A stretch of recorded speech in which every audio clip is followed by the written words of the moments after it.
एक बार की बात है, गौतम बुद्ध अपने शिष्यों के साथ एक गांव से दूर किसी बड़े नगर की तरफ जा रहे थे। गर्मी के दिन थी और रास्ता भी बहुत लंबा था। गौतम बुद्ध अपने शिष्यों सहित बहुत देर से चल रहे थे, जिस वजह से उन्हें बहुत प्यास लगती है। वहाँ से कुछ ही दूरी पर बरगद के एक वृक्ष की घनी छाँव से सभी लोग उस वृक्ष के पास पहुँच जाते हैं।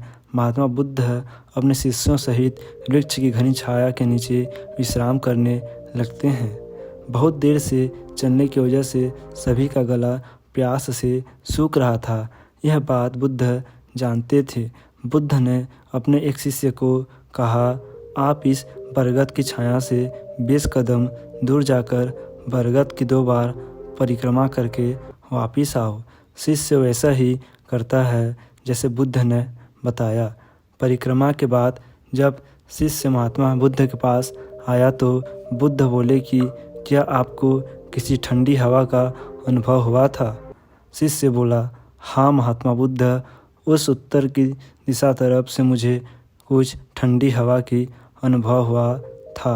शिष्य की यह बात सुन महात्मा बुद्ध शिष्य से तुरंत बोले कि उसी दिशा में चलो जाओ, जरूर वहाँ से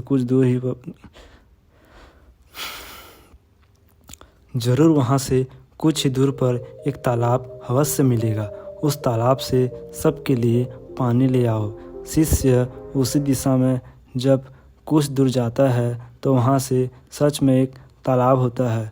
तालाब देख शिष्य बहुत प्रसन्न होता है और तालाब के निकट जाकर जैसे ही तालाब से पानी भरने वाला होता है, तभी शिष्य की नज़र वहाँ दूर तालाब में कपड़े धो रही कुछ स्त्रियों पर जाती है।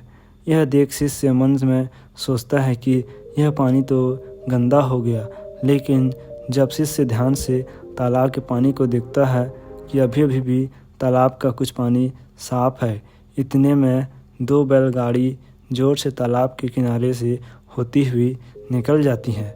बैलगाड़ी के पहिए तालाब की मिट्टी के ऊपर इतनी ज़ोर से निकलते हैं कि तालाब के नीचे बैठी हुई सारी मिट्टी तालाब के ऊपर आ जाती है, जिस वजह से तालाब का बचा हुआ पानी भी गंदा हो जाता है। यह देख शिष्य बिना पानी लिए क्रोध में महात्मा बुद्ध के पास वापस चला जाता है। शिष्य बड़े ही निराशा भाव से महात्मा बुद्ध को सब बताता है। शिष्य की बात सुन सभी शिष्य बोलते हैं कि हमें तुरंत यहाँ से निकलना चाहिए, किसी दूसरी जगह पानी की खोज करनी चाहिए, वरना प्यास के मारे हम मर जाएंगे। इधर महात्मा बुद्ध सभी को शांत होने के लिए कहते हैं और बोलते हैं कि धीरज रखो, कुछ देर यहीं बैठो, उचित समय आने तक संयम बनाए रखो। सभी महात्मा बुद्ध की बात सुनकर शांत हो जाते हैं और वहीं बैठ जाते हैं। कुछ समय बीत जाने के बाद महात्मा बुद्ध फिर से अपने शिष्य को उसी तालाब से पानी लाने के लिए कहते हैं। शिष्य बिना कोई सवाल किए उसी तालाब से पानी लेने के लिए फिर से चला जाता है। तालाब की हालत देख शिष्य को यकीन नहीं होता, तालाब का पानी पूरी तरह से साफ होता है। यह देख शिष्य बहुत खुश होता है और पानी भरकर महात्मा बुद्ध के पास जाता है। सभी पानी पीकर अपनी प्यास बुझाते हैं, लेकिन अभी भी सबके मन में एक सवाल था कि आखिर यह चमत्कार हुआ कैसे? तालाब का सब पानी तो गंदा था। उन्हें लगा कि ज़रूर ये बुद्ध की शक्ति है। इनमें एक शिष्य ने यह सवाल महात्मा बुद्ध से पूछ लिया कि यह चमत्कार आपने कैसे किया?